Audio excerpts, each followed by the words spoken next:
ಇವತ್ತು ಸಂವಿಧಾನದ ಬಗ್ಗೆ ಬಿಜೆಪಿಯವರು ಮಾತಾಡ್ತಾರೆ,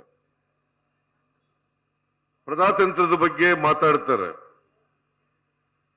ಸಂಸದೀಯ ವ್ಯವಸ್ಥೆಯ ಬಗ್ಗೆ ಮಾತಾಡ್ತಾರೆ, ಭಾರತ ಮಾತೆಯ ಬಗ್ಗೆ ಮಾತಾಡ್ತಾರೆ.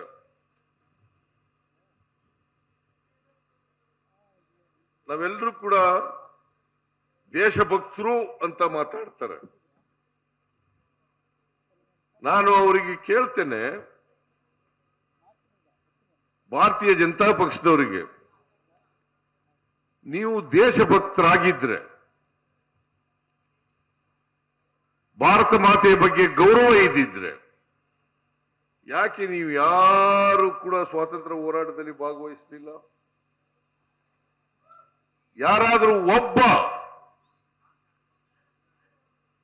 ಜನಸಂಘದವನಾಗ್ಬೋದು, RSS ನವನಾಗ್ಬೋದು, ಅಥವಾ ಭಾರತೀಯ ಜನತಾ ಪಕ್ಷದವನಾಗ್ಬೋದು, ಒಬ್ಬ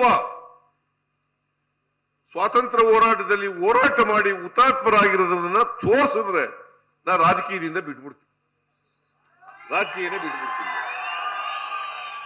ಯಾರಾದ್ರೂ ಒಬ್ರು ದೇಶಕ್ಕೋಸ್ಕರ ಹೋರಾಟ ಮಾಡಿದಾರ?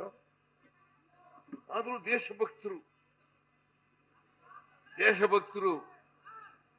ಭಾರತ ಮಾತೆ, ಓಕೆ ಹೇಳಿ, ಭಾರತ ಮಾತೆ ಎಲ್ರಿಗೂ ಸೇರಿದವರು,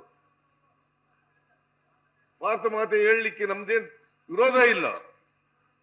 ಆದ್ರೆ ದೇಶಭಕ್ತರು ನಮ್ಮನ್ನ ದೇಶಭಕ್ತರಲ್ಲ ಅಂತ ಹೇಳಲಿಕ್ಕೆ ಇವ್ರಿಗೆ ಯಾವ ನೈತಿಕತೆ ಇದೆ ಅಂತಕ್ಕಂಥದ್ದನ್ನ ಪ್ರಶ್ನೆ ಮಾಡಬೇಕಾಗ್ತದೆ.